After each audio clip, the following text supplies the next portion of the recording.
sejumlah peristiwa telah kami rangkum untuk Anda dalam Dispro News. Bersama saya Nuktia Canada, kita langsung ke informasi pertama. Hari Sabtu ini kami akan mengajak Anda ke Kota Malang yang tak pernah kehabisan tempat wisata baru. Bersama rekan kami, Ninan, Diva, dan Sevina, kita akan berwisata sambil belajar di Museum Empu Purwa untuk lebih mengenali berbagai benda peninggalan bersejarah di masa lalu.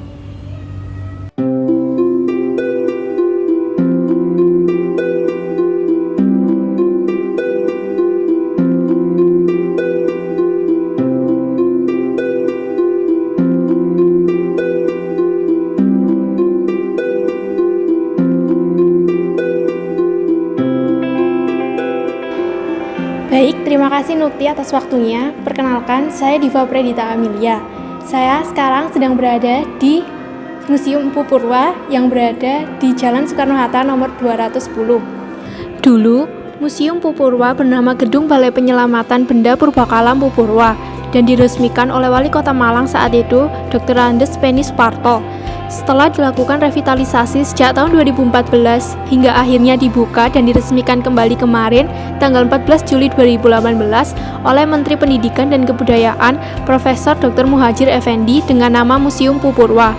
Memiliki luas bangunan sekitar 1.200 meter persegi, bangunannya terlihat semakin bagus dan koleksi benda-benda bersejarahnya juga lengkap. Museum Empu Purwa memiliki koleksi sebanyak 136 buah berdasarkan dari Kerajaan Pusendok hingga Kerajaan Majapahit. 58 buah koleksi dipamerkan untuk pengunjung, sisanya tersimpan di tempat penyimpanan. Museum ini menampilkan begitu banyak arca-arca bersejarah. Selanjutnya, penjelasan mengenai beberapa peninggalan yang berada di museum ini akan dijelaskan oleh teman-teman saya. Peninggalan yang bernama Bodhisatwa atau Avalokiteswara.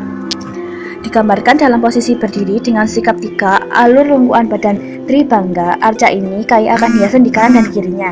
Pada lingkaran kesucian di belakang kepalanya dihiasi dengan pola lidah api. Pakaian arcinya sendiri dapat disebut berpakaian mewah atau samboga kaya.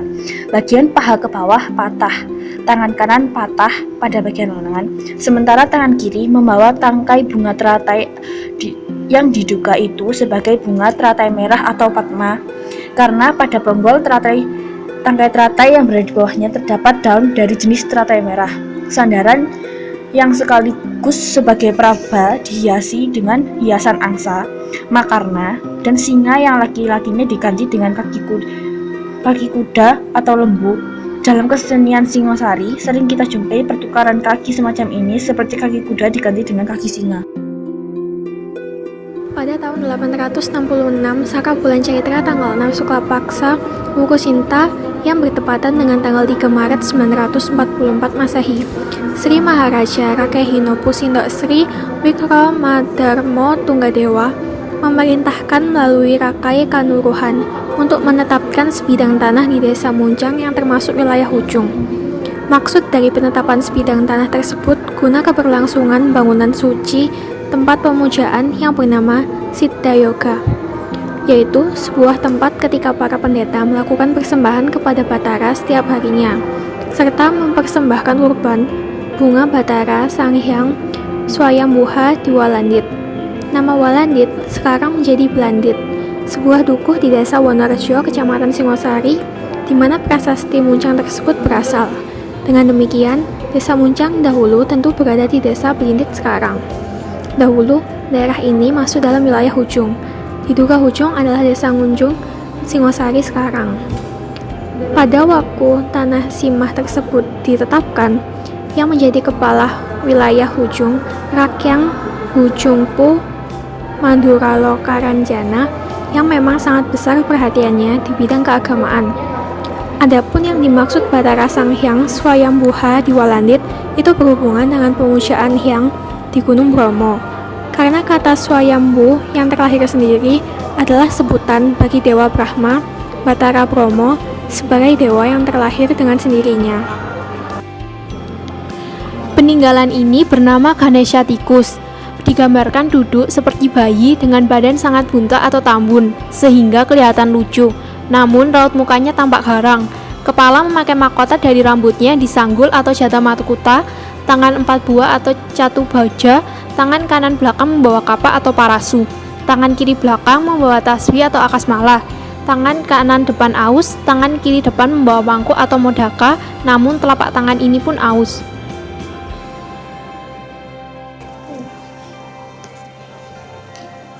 Assalamualaikum. Selanjutnya kami bersama salah satu narasumber di sini.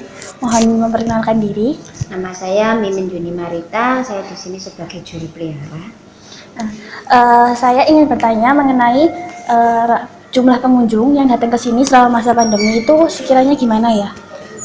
Kalau untuk masa pandemi itu terbatas, jadi untuk setiap harinya kita nggak bisa menjelaskan satu apa dua banyaknya itu, yang jelas pasti ada kunjungan mulai jam 8 sampai sekitar jam 9.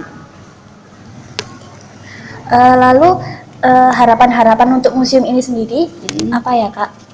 Harapan jelas kita tidak bisa melupakan peninggalan tinggalannya leluhur atau nenek moyang, bahwa keberadaan mereka itu sudah ada dulu zaman sebelum kita. Jadi kita harus mengenalkan, juga melestari, juga ingin belajar apa sih peninggalan orang zaman dulu itu, bahwa ada bukti berupa bangunan atau benda.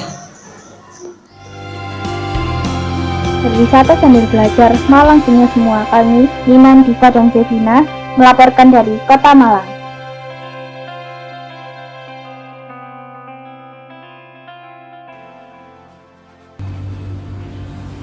Demikianlah rangkaian acara dari Dispro News. Saya Nuktia Metsanada pamit undur diri.